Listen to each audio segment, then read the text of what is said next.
અને આ લોકો આરે ગેમ રમાઈ ગઈ છે ગમે એ રીતે. તમે કોના થકી આવેલા છો? અમે તો નીરવભાઈ થકી. નીરવભાઈ થકી આવેલા છો. કાકા ખૂબ જ દુઃખદ ઘટના કહેવાય. તમામ ચિત્રકાર ભાગી ગઈ છે અત્યારે. શું તમારી માંગ છે?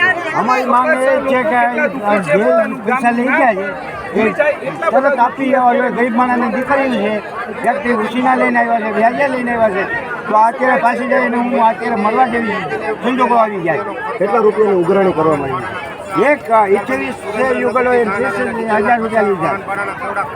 30,000 રૂપિયા લીધા છે. હવે આ ક્યાં ક્યાંથી આવ્યા છે? અમદાવાદથી આવ્યા, કેશોદથી આવ્યા, ભેસાણથી આવ્યા, ડીસાથી આવ્યા, ઉપલેટાથી આવ્યા.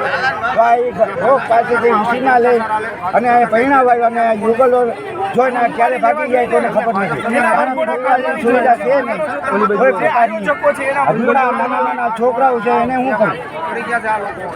એના ફોન કરીએ છીએ તો ઉપાડતા નથી. હાલ અત્યારે તમામ આયોજકોના પણ ફોન સ્વિચ ઓફ આવ્યા છે. આવા લોકો સામે શું કાર્યવાહી થવી છે? શું માનો છો? અમારી એક જ માગણી છે કે આ લોકોનું જે છે લીધા છે એનું વળતર આપી દઈએ.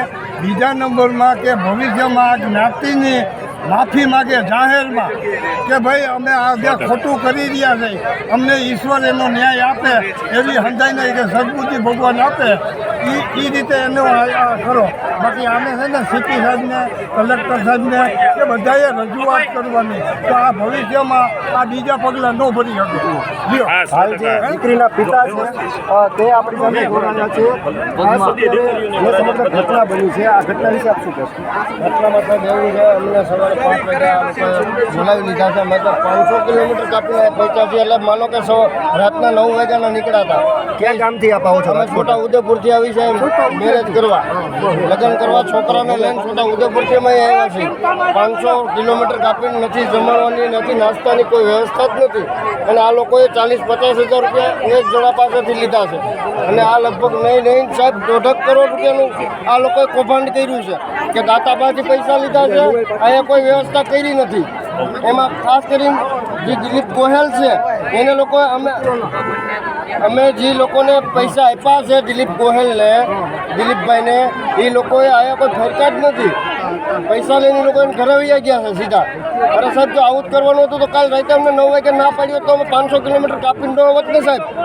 તમારે આયોજન ન હોત તમને ના તો પાડવી હતી કે અમારું આયોજન ફેરબદલ થયું છે, આમ થયું છે તો અમે આવત નહીં કોઈ અહીંયા. પણ તમે આવું કરીને વહી ગયા છો, અમારા મહેમાનને નાખવા ગયા, જમાડવા ગયા. તમે કેટલા રૂપિયા ભરેલા હતા? અમે 40,000 રૂપિયા એક છોકરાના ભર્યા છે. અમે ખુદે 40,000 રૂપિયા કેસ આપ્યા છે દિલીપભાઈની ઘરે જઈને. બીજા લોકો તો એમ કહે છે કે 15,000 રૂપિયા બે પાસેથી લીધા. આનું જો સાહેબ અવની શું કહેશો? આજે લગ્ન છે, જાન આવી પણ લગ્ન ન થયા. આ ખૂબ જ દુઃખદ ઘટના. શું કહેશો? આયોજકો ઉપર શું કાર્યવાહી થવી જોઈએ? આયોજકો પર કાર્યવાહી ચોક્કસ થવી જોઈએ. કેમ કે અમારા પૈસા પણ ગયા છે અને પૈસા કઈ મહેનતથી કમાણા છે બધાને ખબર છે. કાં તો અમે પૈસા જોઈએ, કાં તો કાર્યકર્તાને બોલાવો કે અમને સાચો જવાબ આપે એ લોકો કે શું પ્રોબ્લેમ છે. અમારી દીકરી કેટલી કોડ ભરી આવી છે અહીંયા જો તમે જોઈ શકો છો. અમારી દીકરીને એટલે કોડથી અમારે પરણાવવાની લગ્ન કરવાની આશા હતી, છતાં પણ અમારી દીકરીના કોડ અત્યારે વિખાઈ ગયા છે. કોઈ અમારી સામું જોતા નથી. અમારે એનું પાણી પીવું, નથી અમારે એને ચા પીવું. અમારી દીકરીને ખાલી 4 ફેરા ફેરવી દો એટલી જ અમારી ઈચ્છા છે. અમારી દીકરી સામું જોવો તમે, બીજા કોઈ સામું ન જોવો.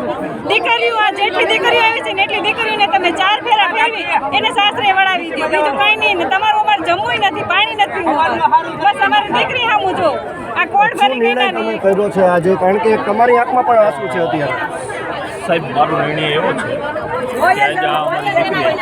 અને માંડવી અમે આવ્યા અને જાનવર લોકો આવ્યા, બધા અહીંયા આવ્યા તો બ્રાહ્મણો ભલે ભૂદેવો છે, આપણે એને પ્રણામ કરી કોટી કોટી વંદન. ભૂદેવોએ એવી અમને નમ્ર વિનંતી કરી કે અમે હવે રાહ ન જુઓ, અમે કઈ અમને પાણીનો શીશો પણ એક બોટલ લઈ દેજો, પાઈ દેજો, અમે તમારી વિધિ કરી દો.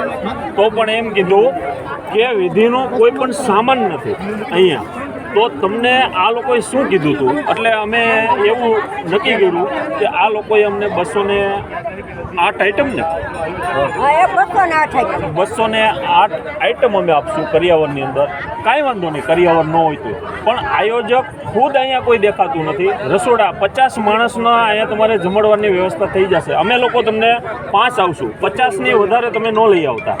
એટલે આ લોકોએ અમને આવું બધું ફરવાવી પોસાવીને પૈસા બધાને બધા 28 લગ્ન છે, 28 લગ્નના બધા લોકો પાસેથી એને પાવટી બનાવીને આ લોકોએ અમને આપી દીધી છે અને આ લોકોએ અમારી હારે આવું સેટિંગ કર્યું. પણ અમારી પરિસ્થિતિના લીધે અમે સમૂહમાં ક્યારે જોડાણા હોય કે અમારી ઘરની પરિસ્થિતિ નબળી હોય, આર્થિક મંદી હોય, પણ અમને અમારી દીકરીને ભાવભરી લાગણીથી એને અમે વરાવી કાઢવી અમારી સગવડ ન હોય એ માટે અમે અહીંયા સમૂહમાં આવ્યા. પણ અમારે આ લોકો આવા ધૂણીધર લોકો રાજકોટની અંદર બેઠા છે પણ કોઈ અમારા સામું જોતા નથી.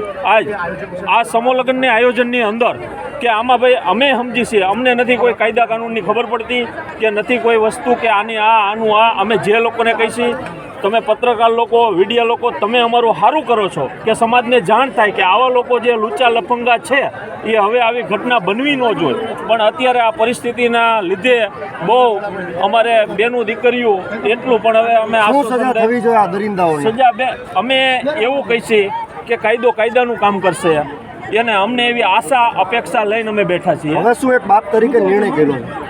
બાપ તરીકે અમે એ નિર્ણય કર્યો છે કે અમે હવે અમારી દીકરીને જે અમારી ફૂલ નહીં તો ફૂલની પાખડી પણ અમે અમારી ઘરે જઈને એને 4 ફેરા ફેરવીને દીકરીને અમે વિદાય દેશું.